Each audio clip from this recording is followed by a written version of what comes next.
자, 안녕하십니까. 이슈맨의 주식 뉴스 공장 광복절입니다. 서울 지역에는 폭우가 내린 것 같아요. 좀 호우특보가 내려서 상당히 선선한 화요일이지만 주말 같은 느낌의 8월 15일 화요일 어제 해외 증시 부분들에 대해서 궁금하실 것 같아서 물론 내일 아침에 시장 브리핑을 통해서 정리를 한번 해드리긴 하겠지만 특이사항 한 두 가지 부분들이 좀 체크가 돼서 오늘 잠깐 계속 그 코멘트를 좀 올려드리도록 하겠습니다. 자, 어제 뭐 체크하신 분들이 있으시겠지만 해외 증시가 전반적으로 또 뭐 유럽 쪽 같은 경우는 1% 반등 부분들 진행이 됐고 뭐 또 미국도 마찬가지고 반등의 요건 부분들을 뭐 하나를 꼽는다 하면 지정학적 리스크에 대한 완화 가능성, 트럼프 그 고위 관계자들 여러 명이 우리가 생각했던 것만큼 그렇게 확대될 가능성 부분들이 있지 않다. 뭐 전쟁 임박설 있죠. 트럼프 행정부라든지 백악관 고위 군관부들이 전쟁 임박설 부분들을 부인하면서 긴장 완화를 했고, 그에 또 반해서 또 김정은도 오늘 오전에 보니까 미국의 행동 부분을 지켜보고 괌 계획 부분들을 검토를 하겠다 이렇게 지금 맞대응 부분들을 하는 것 같은데, 아무튼 어제 CIA 국장이 미국 폭스 TV 뉴스에서 어떤 뭐 전쟁 임박설 부분들 부인하고 뭐 안보회의 보좌관도 마찬가지고 국무장관이라든지 국방장관이라든지 그래서 평화적으로 계속적으로 뭡니까 협상할 의향 부분들을 강조를 하면서 지정학적 리스크에 대한 그 감소 가능성 부분들로 유럽 증시라든지 그다음에 미국 증시의 상승 부분들이 좀 진행이 좀 됐고, 그 다음에 이제 우리가 이제 8월과 9월달, 8월과 9월 특히 이제 8월부터 해서 상당히 좀 중요하다고 여러분들한테 말씀을 좀 드렸죠. 외국인들이 요즘에 그 시장에서 특히 이제 신흥국 쪽 위험자산이라고 할 수 있는 신흥국이라든지 이런 쪽에서 약간 뭡니까 주춤한다는 표현보다 눈치를 슬슬 보고 있는 모습들이 상당히 좀 보이고 있어요. 눈치를 보는 이유가 이 자금이 어떤 식으로 바뀔 것인가. 8월 달에 이제 24일부터 한 10일 정도 남았나요? 9일 정도 남았네요. 잭슨홀 미팅, 26일까지 잭슨홀 미팅 부분들이 있는데, 이 잭슨홀 미팅 부분들을 통해 가지고 지금 뭐 여러 가지 얘기가 나오고 있어요. 그래서 오늘은 이걸 조금 자세하게 좀 얘기를 좀 들어볼까, 먼저 좀 얘기를 하고, 그 다음에 이제 뭡니까 그래서 어제 이제 금리의 인상 부분, 연은총재에서 뭐 더블리 연은총재라든가요 금리 인상에 한 번 정도 추가적으로 가능성 부분들을 언급을 하면서 달러화가 소폭 반등 부분 나왔습니다. 여러분들한테 이런 얘기 드렸죠. 달러화 인덱스 저는 모르겠어요. 전에 두산인프라 BW 관련된 부분에서 관심권이 크다라는 얘기를 드렸던 것처럼 달러 인덱스를 매수보다는 달러 인덱스에 관심권을 좀 두셔도 되지 않을까. 달러 인덱스 지금 뭐 93, 이 94 이하에서 지금 움직이고 있기 때문에 달러 인덱스의 관심권, 그 다음에 유로화는 저는 지난번에 말씀드렸던 것처럼 오버슈팅 부분들이기 때문에 조금 쉬어가는 그런 단계가 아닐까. 그래서 유로화는 잠깐 쉬고 달러화가 조금 더 반등을 하는 그런 추세 부분들이 되지 않을까라는 싶습니다. 그래서 오버슈팅 부분들이 양쪽 달러라든지 유로화 쪽에서 나왔기 때문에 어떤 쇼커버링이라든지 그 다음에 위에서 공배도 부분들이 좀 진행될 수 있는 가능성 부분들이 상당히 좀 크지 않느냐, 그런 구간대에 진입이 됐고, 여기에 이제 8월과 9월 달에 이 중요한 잭슨홀 미팅, 그 다음에 드라기 총재의 코멘트, 그 다음에 9월 초에 20일 통화정책 회의, 그 다음에 9월 중하순에 FMC.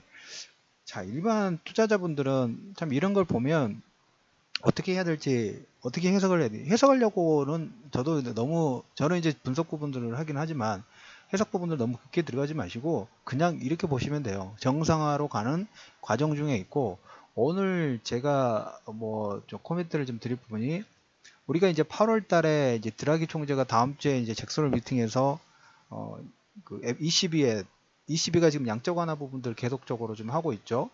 올해 연말까지 2009년도부터 지금 진행됐어요. QE가 양적 완화가 진행이 됐는데 올 연말까지 매달 600억 유로의 국채를 매입을 하고 있어요. 그래서 이 국채 매입을 올해까지 진행한 걸 조금 이제 줄여두는 그 부분들을 좀 하든지, 아무튼 자산 축소라든지 이때 양적 완화 부분들을 좀 이제 그만두는 그런 정책적인 부분들을 나와서 시장에서는 돈을 푸는 건 좋은데 돈을 풀지 않으면 좀 싫어하죠. 그래서 근데 이제 정상화 부분들 계속적으로 돈을 풀어주게 되면 저기 뭡니까 그 국채금리 부분들이 너무 그 올라가지 못하고 물가는 서서히 지금 어떻게 보면 시장에서 물가 상승률 부분들이 너무 부진하다는 그런 코멘트를 하는데 그 부분에 일부는 영향을 주는 게 금리 자체가 장기 금리채 부분들을 계속 매입을 하다 보니까 금리 자체가 반등을 못하고 있는 부분도 일부는 있어요. 물론 원자재라든지 이런 물가 상승률 자체가 상당히 스무스하게 올라가니까 그 영향도 있기는 하지만 그래서 이런 양적 완화 부분들을 일단 더 이상 물가라는 아니요 그 물가 지수라는 부분은 우리가 심장 박동하고 상당히 좀 비슷하다고 볼 수 있을 것 같아요. 그래서 그러한 내용 부분들을 이제 조금씩 심장을 좀 뛰게 박동수를 너무 저혈압이 아니라 근데에서 너무 고혈압도 아니고 예전에 저혈압보다는 좀 정상 수준에 올리려고 하는 노력 부분들이 양적 완화의 QE의 종료라든지 자산 축소의 마무리라고 일단 보시면 뭐 심플하지 않을까 합니다. 그래서 시장에서 우려하는 게 저는 이제 잭슨홀 미팅에서 양적 완화를 어떻게 마무리되는가도 물론 중요한 부분들이긴 합니다. 급격하게 진행할 가능성은 상당히 낮기 때문에 너무 우려할 부분들은 아니에요. 정상적으로 해야 되는 부분이라고 말씀을 좀 드렸기 때문에 그런데 이제 오늘 저도 이 내용 부분들은 몰랐는데 내용 정리를 이렇게 하다 보니까 어떤 내용을 봤냐면 이제까지 그 뭡니까 연준도 FOMC도 마찬가지고 FOMC도 양적 완화를 종료한 다음에 양적 완화 부분들은 뭡니까 채권을 매수를 하는 거죠. 채권을 매수하면 어느 정도 기간이 지난 다음에 원금하고 이자를 받죠. 근데 그래서 이 원금하고 이자를 받는데 이 원금하고 이자를 바로 가지고 있는 게 아니라 연준 같은 FOMC 같은 경우에 한 3년 정도 계속적으로 그러니까 원금 들어오면 다시 이걸 재투자하고 원금 들어오면 재투자하고 그러니까 물론 신규로 자금을 그 돈을 찍어내 가지고 사는 게 아니라 가지고 원래 찍어놨던 그 자금 있죠. 이 자금을 가지고 3년 정도 다시 재투자를 좀 하고 난 다음에 그 다음에 이제 자산 축소 부분들 금리 인상이라든지 자산 축소 부분들을 지금 시도하려고 하는 게 지금 미국 증시예요. 그러니까 이런 케이스 부분들로 ECB도 지금 2015년도부터 그 투자됐던 사들였던 그 자금 있죠.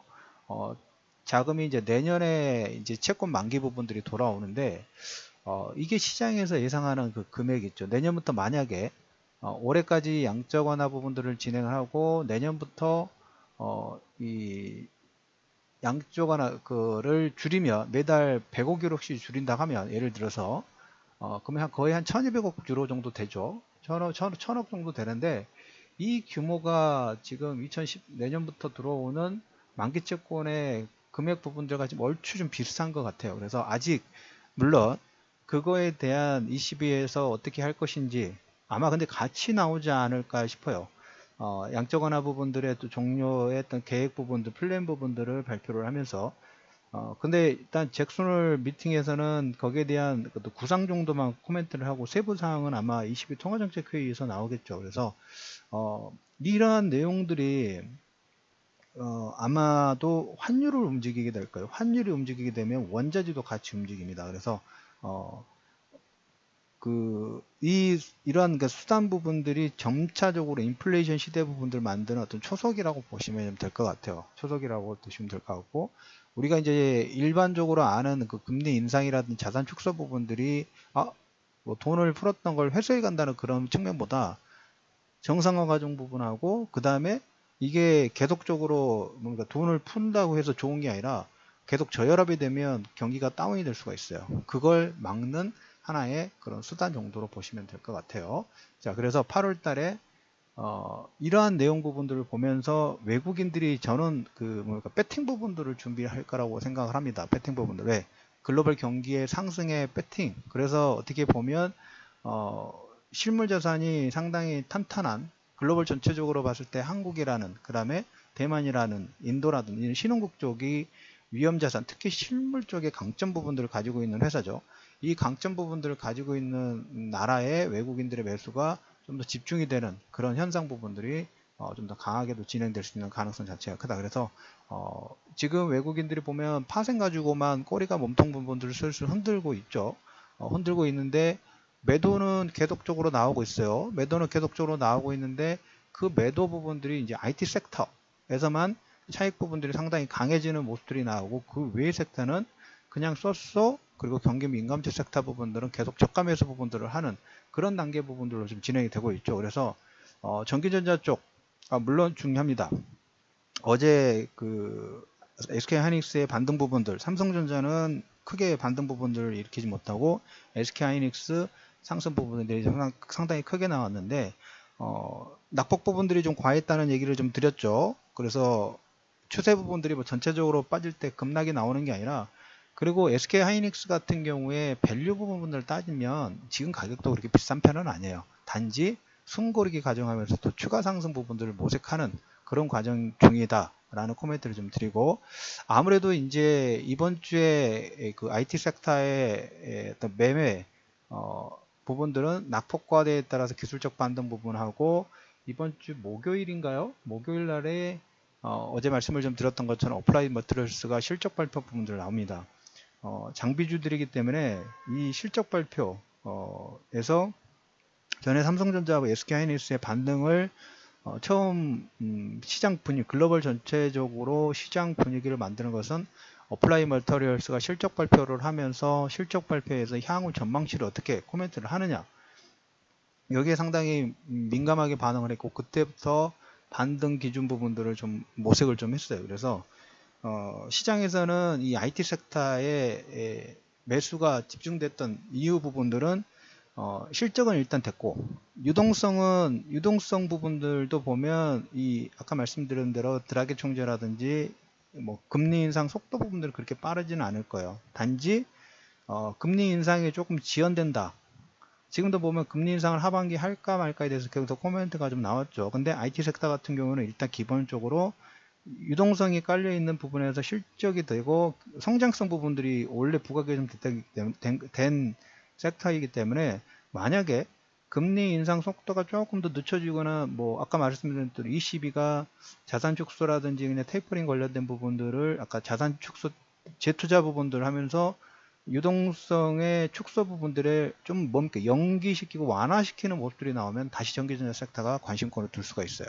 그러한 부분이 8월달, 9월달 계속적으로 체크가 되는 거고, 첫 번째 이제 8월달에 그런 그 흐름 부분들을 체크하는 과정으로 보시면 될 것 같아요. 그래서 거기에 민감하게 반응할 수 있다. 유동성 측면에서는 그 부분을 좀 체크하실 필요가 있고, 두 번째 이제 어플라이드 머티리얼스가 이번 주 목요일날 아마 장 끝나고 실적 발표할 거예요. 그래서 그 실적 여부, 실적과 향후 컨센서스 부분들을 어떻게 할 것인가. 그래서 여기에 따라서 우리나라 종합지수 부분도 뭐하고 연관되나요? 여러분들이 지금 말씀드린 부분 SK하이닉스만 얘기 드리는 게 아니라, 어제 제가 분석 부분들을 해드릴 때 SK하이닉스는 일단 지수 민감도 부분에서는 삼성전자보다는 뭐 급이 약간 좀 틀리죠. 삼성전자는 어제 외국인들의 매도가 나왔고, 그 다음에 하이닉스 같은 경우는 외국인들의 순매수가 100만 주 이상의 유입이 됐어요. 근데 삼성전자를 만약에 급등을 시켜버리면 파생 쪽에서 지수가 왜곡이 좀 상당히 좀 나올 수 있겠죠. 그래서 이러한 부분들은, 이런 기조가 바뀌게 되면 삼성전자도 최근 하락폭에서 하방 경직 부분들이 나올 때가 됐어요. 그 의미는 또 뭐하고 연결될까요? 그 의미 부분들이 여러분 지수의 기술적 반등, 물론 이제 우리가 이제 어제 제가 말씀드렸던 것처럼 신용 잔고에 대한 약간 좀 뭡니까 견디는 사람과 못 견디는 사람의 차이가 여기서 나오겠죠. 어느 정도 좀 그 신용 물량에 대해서 조금 축소 부분들이 좀 돼야 되는 건 사실인데, 어제 이제 아마 이번 주 중반 정도에 지난주부터의 하락권 코스닥이죠.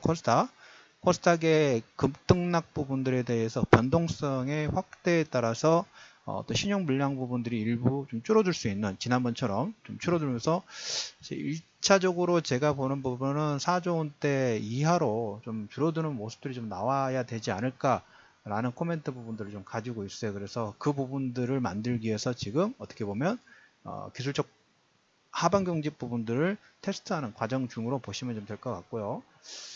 그리고 이제 하나 더 내용 중에 체크되는 내용이 엉뚱한 내용이긴 한데, 자동차 섹터 부분들에서 여러분들한테 계속적으로 좀 어떻게 업황 부분들에서 뭐가 어떤 내용이 플러스 되고 어떤 내용이 마이너스 되는지를 중간중간 체크를 좀 해드리죠. 여기에 나온 내용이 어제 말씀을 좀 드렸던 것처럼 그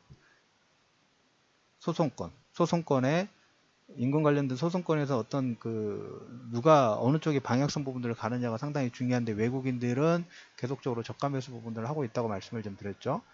그런데 이제 현대기아차가 자율주행 인프라 구축 관련된 부분에서 저 연구소 쪽에 한 14km를 V2X 인프라 장비를 설치를 했습니다. 그래서 2020년도까지 차량 중심으로 여러 가지 인프라 부분들에 대한 그 기술 부분들을 상용하는데, VTX는 여러분들 그렇게 보시면 돼요. 우리가 이제 그 고속도로라든지 차량이 지나갈 때 뭐 모비라이라든지 이런 것 같은 경우는 차량 간 거리라든지 센서 라이더 같은 걸 보면 그런 정보 부분들을 계속 수집을 하죠.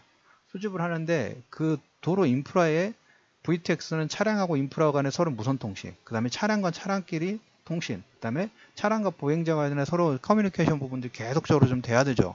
그래서 이렇게 보시면 돼요. 하나의 뭡니까, 홈 네트워크 시스템이라고 할까요? 근데 그게 도로에 다 깔리는 거예요. 그래서 그게 2020년도까지 하는데, 해외 쪽은 더 빠르게 진행되고 있는 모습들이 좀 보이고 있긴 합니다. 그래서 제가 이 현대 기아차의 코멘트보다는 이렇게 VTX를 통해 가지고, 이건 어떻게 보면 뭡니까, 차세대 통신이 나오고 있는 5G하고 다 연결되는 부분이요.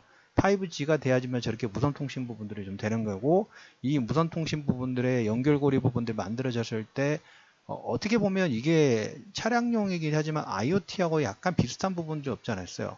어떤 사물하고의 커뮤니케이션을 확장을 시켜가지고 차량과 그 다음에 보행자와 그 다음에 이제 그 인프라와 서로 커뮤니케이션 부분들을 하면서 뭐 충돌이라든지 그 다음에 뭐 도로 교통 부분이라든지 여러 가지 다양한 사업 부분들을 확대를 할 수 있기 때문에 연장선 부분들은 4차 산업혁명 관련된 부분하고 연장선 부분들이 좀 확장이 되는 거예요. 그래서 그쪽 관련된 산업군 자체는 계속적으로 확장 국면 부분들을 가지고 있으면서 기대치 부분들을 가지고 있다라는 코멘트하고, 코스닥이 아무래도 뭡니까, 요즘에 비탄력 쪽 부분들이 움직이죠. 그래서 제목을 하나 더 써보면 코스닥 미래가치, 코스닥 성장 동력 부분들, 코스닥 성장 동력 부분들 하나 코멘트를 들어보면, 아직까지는 지수가 하락 부분들이 나오니까 재미는 없어요. 여러분들, 그쵸? 지수는 재미가 없는데, 그런다고 해서 지금 뭐 이번에 문재인 정권이 4차 산업혁명 관련된 부분에서 진행했는데, 아직까지는 100일이 넘었는데 중소기업 벤처부인가요? 장관 아직 선임 안 됐죠. 100지 신탁 때문에 계속적으로 안 되는 부분들이 있는데, 창투사 지원하고 벤처 활성화 관련된 부분들은 지금 계속적으로 진행이 되는 모습을 하고, 4차 산업혁명위원회가 아직 발족이 좀 안 됐습니다. 이번 달 말에 지금 국무회의에서 의결될 가능성 부분들이 있는데, 조금 시간 부분들이 걸리는 부분들은 없잖아 있어요. 행정적인 절차 부분들로. 근데 제가 말씀드린 부분은 아까 뭡니까, 현대 기아차에서 좀 자율주행 인프라 구축 부분들이 별로 그렇게 중요한 건 아니에요. 왜냐하면 다른 나라 같은 경우는 자율주행 기술 자체가 현대 기아차가 좀 많이 좀 뒤처진 건 사실이에요.